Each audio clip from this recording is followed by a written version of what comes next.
अभी 5 दिन पहले ही नेटफ्लिक्स और वार्नर ब्रोस की बहुत बड़ी डील हुई थी, दुनिया की सबसे बड़ी डील $82.7 बिलियन में। लेकिन अब वो डील लगता है कैंसिल हो जाएगी, क्योंकि पैरामाउंट ने पता नहीं कहां से उनके दिमाग में आया $108 बिलियन का ऑफर दिया है वार्नर ब्रोस को, वो भी एक बहुत बड़े ट्विस्ट के साथ में। नेटफ्लिक्स डेप्ट और इक्विटी के साथ में पैसे दे रहा, थोड़ा कैश भी है, लेकिन यहाँ पे जो पैरामाउंट है वो सारा का सारा पैसा कैश में देने को तैयार है, $30 पर शेयर के हिसाब से, जिसके बाद ये डील एक सुपर मेगा अट्रैक्टिव डील बन जाती है। तो इसके बाद क्या होगा, सब कुछ इस बारे में बात करेंगे। और आप में से काफी लोग सोच रहे होंगे नेटफ्लिक्स की और उनकी तो वार्नर ब्रोस की तो डील हो गई है ना, तो कैंसिल थोड़ी ना हो सकती है। कैंसिल हो सकती है, बिल्कुल हो सकती है, सब कुछ बात करेंगे। लेकिन सबसे पहले आपको ये जानना होगा कि आखिर दोनों डील्स में अंतर क्या है। जो नेटफ्लिक्स खरीदने वाला था वो सब कुछ खरीदने वाला था, खाली जो केबल नेटवर्क थे उनको नहीं खरीदने वाला था $82.7 बिलियन में। और उनका पैसा पूरा कैश में नहीं था, मतलब जो ऑफर था वो पूरा कैश में नहीं था और वैल्यू भी कम थी, $25.7 पर शेयर के हिसाब से थी डील। लेकिन यहाँ पे पैरामाउंट ने बाजी मार ली और इस आगे कहानी में जो होने वाला है ना, वो सुन के आप पूरी तरीके से शॉक्ड हो जाएंगे और ये पूरी डील आपको एक एब्सोल्यूट सिनेमा लगेगी। सबसे पहले बात करते हैं पैरामाउंट की डील की। पैरामाउंट सब कुछ खरीद रहा है, उनके स्ट्रीमिंग राइट्स खरीद रहा है, उनकी जितनी मूवीज है सब खरीद रहा है। ये हैरी पॉटर, DCU,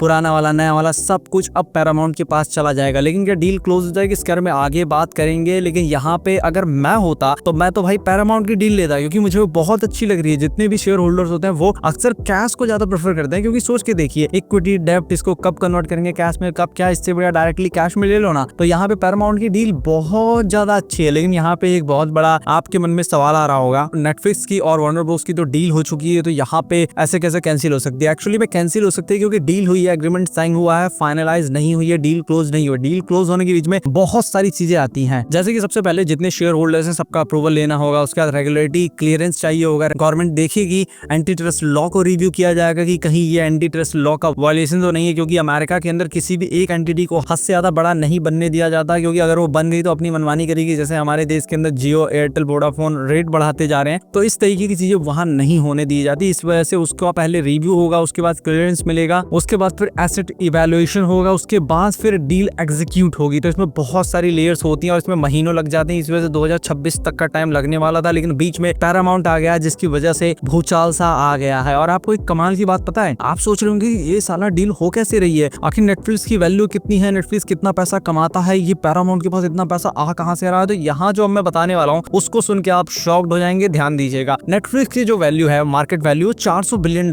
है, काफी बड़ी वैल्यू है। नेटफ्लिक्स के पास 280 मिलियन 28 करोड़ सब्सक्राइबर्स हैं, जिनकी वजह से इनके पास एक फिक्स्ड इनकम है और इनको प्रॉफिट रहता ही है, ये हमेशा प्रॉफिट में ही रहते हैं, पैसा इनके पास अच्छा खासा आता रहता है। लेकिन ऑन द अदर हैंड जो पैरामाउंट है, पैरामाउंट के पास टॉप गन, मिशन इम्पॉसिबल जैसी मूवीज है, इनकी कंपनी भी काफी बड़ी है। लेकिन नेटफ्लिक्स के आगे ये बहुत बहुत ज्यादा छोटी है। आप बोलेंगे कितनी छोटी है, इसकी वैल्यू सिर्फ 10 से 15 बिलियन डॉलर है। आप सोचेंगे इतनी छोटी कंपनी इतना सारा पैसा कहां से ला रही है। नेटफ्लिक्स जैसी कंपनी सिर्फ $82.7 बिलियन दे पा रही है, और ऐसी पिद्दी सी कंपनी इतना सारा पैसा कहां से दे रही है। तो यहाँ पे एक बहुत बड़ा शॉकिंग ट्विस्ट आता है, क्योंकि पैरामाउंट के साथ एक बहुत अमीर अंकल खड़े हुए हैं, इसकी वजह से इनके पास इतना पैसा। और उन अंकल का नाम है, एक्चुअली फैमिली का नाम है इलियंस फैमिली। इलियंस फैमिली के पास एक बहुत बड़ी कंपनी है, जिसने अभी रिसेंटली ChatGPT के साथ में $300 बिलियन की डील साइन की थी, और उस कंपनी का नाम है ओरेकल। ओरेकल कंपनी जब $300 बिलियन की डील ChatGPT के साथ साइन की थी, तो उस टाइम पे ओरेकल की शेयर वैल्यू इतनी बढ़ गई थी कि इसके जो मालिक हैं वो एक दिन के लिए दुनिया के सबसे अमीर इंसान बन गए थे। तो ओरेकल के पास भर भर के पैसा है। लेकिन यहाँ पे एक और ट्विस्ट है, जो पैरामाउंट है $52 बिलियन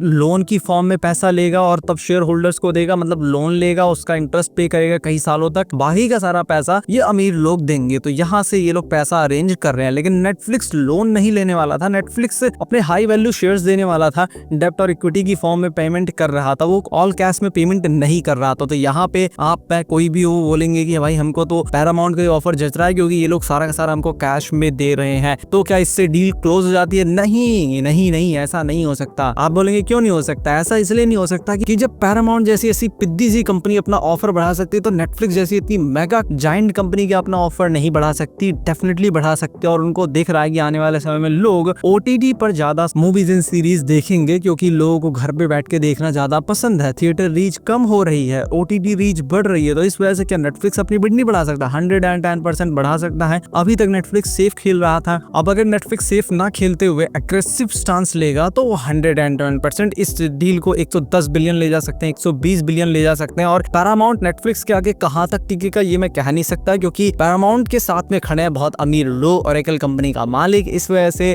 दोनों की वॉर बहुत बड़ी जा सकती है, बहुत कुछ हो सकता है। लेकिन कितना कुछ क्या हो हो सकता है इसके बारे में मैं अभी कुछ कह नहीं सकता, लेकिन नेटफ्लिक्स इस डील को लेके शांत नहीं बैठेगा। और ऐसा भी नहीं है कि पैरामाउंट ने बहुत बड़ा ऑफर दे दिया तो सारे शेयर होल्डर्स वहां पे चले जाएंगे, ये पैरामाउंट को पता था, इसीलिए पैरामाउंट ने चालबाजी की। वैसे लीगली कुछ गलत तो नहीं है, लेकिन फिर भी पैरामाउंट ने क्या किया कि इन्होंने बोर्ड मेंबर्स को अप्रोच करने के बजाय डायरेक्टली शेयर होल्डर्स को अप्रोच किया और उन्हें बोल रहे हैं कि हम आपके सारे शेयर्स $30 पर शेयर के रेट में खरीदेंगे। मतलब कि बोर्ड मेंबर्स को इग्नोर करके डायरेक्ट जाकर शेयर होल्डर से बात कर लिया। अब अगर डील वो लोग करने को तैयार है बोर्ड मेंबर्स और नेटफ्लिक्स, पीछे से सारे शेयर होल्डर्स अपने शेयर्स ही बेच देंगे वार्नर ब्रोस को, तो डील क्या घंटा होगी, डील वहीं के वहीं खत्म हो जाएगी, हो ही नहीं सकेगी। जब शेयर्स ही सारे पैरामाउंट के पास आ गए तो डील कहां से होगी। तो यहाँ पे सिर्फ इनको चार्जेस देने पड़ेंगे डील कैंसिलेशन, जो कि आई थिंक बहुत कम भी नहीं होंगे, बहुत अच्छे खासे चार्जेस होंगे। लेकिन अगर उन चार्जेस को देने के बाद भी ये डील अच्छा खासा पैसा ऑफर कर रही है पैरामाउंट वाली, तो कोई भी समझदार इंसान नेटफ्लिक्स के साथ डील कैंसिल कर देगा। लेकिन नेटफ्लिक्स यहाँ पे शांत नहीं बैठेगा, वो जल्द से जल्द रिटेलिएट करेंगे और हमको थोड़े ही समय में नया ऑफर सुनने को मिल सकता है नेटफ्लिक्स की तरफ से, क्योंकि नेटफ्लिक्स कोई छोटी मोटी कंपनी नहीं है, बहुत पैसा है, बहुत सारी उनके पास अपॉर्चुनिटी है। लेकिन यहाँ पे एक और सबसे बड़ा पंगा ये आता है कि अमेरिका के अंदर एंटी ट्रस्ट लॉ काम करता है। पैरामाउंट के साथ अगर डील हुई वार्नर ब्रोस की तो उससे कोई बहुत ज्यादा इंपैक्ट होगा नहीं, क्योंकि पैरामाउंट एक बहुत छोटी सी कंपनी है, $15 बिलियन मैक्सिमम उसकी वैल्यूएशन है। इस वजह से ये कोई बहुत बड़ा पंगा नहीं खड़ा करेगी, ये दोनों कंपनियां मिलकर कोई बहुत बड़ी कंपनी नहीं बन जाएंगी। लेकिन अगर नेटफ्लिक्स के साथ वार्नर ब्रोस की डील हुई तो ये एक मेगा कंपनी बन जाएगी, हद से ज्यादा बड़ी कंपनी बन जाएगी, जिसकी वजह से कहीं ना कहीं एंटी ट्रस्ट लॉ में थोड़ा सा दिक्कत आती है, जिसकी वजह से हो सकता है इनकी डील कैंसिल हो जाए। लेकिन नेटफ्लिक्स के जो को सीईओ हैं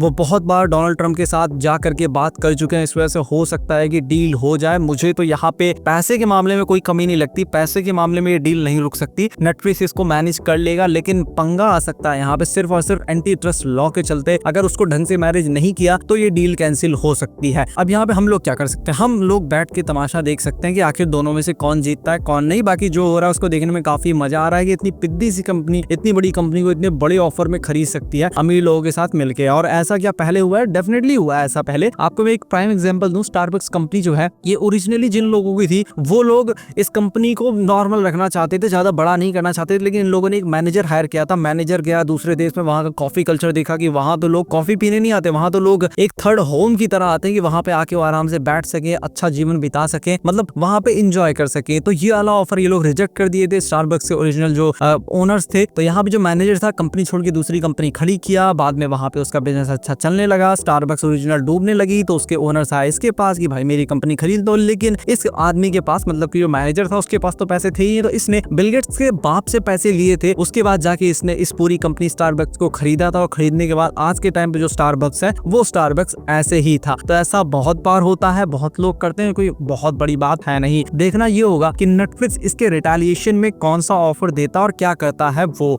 बाकी यहाँ पे एक ही जगह अटक सकती है जो मैंने आपको बताया, एंटी ट्रस्ट लॉ में दिक्कत हो सकती है, पैसे में कोई दिक्कत मुझे नहीं लगता कि आने वाले, क्योंकि नेटफ्लिक्स इजीली मैनेज कर सकता है अगर वो एग्रेसिव स्टांस दिखाएगा तो। और नेटफ्लिक्स एग्रेसिव स्टांस डेफिनेटली दिखा भी देगा, कोई बहुत बड़ी बात ये है नहीं। आपको कैसा लगा वीडियो जरूर बताइए, और आपको क्या लगता है कि नेटफ्लिक्स का अगला मूव क्या होगा? क्या वो लोग प्राइस को बढ़ाएंगे या वो लोग बिल क्लिंटन के पास जाएंगे? जरूर बताइएगा।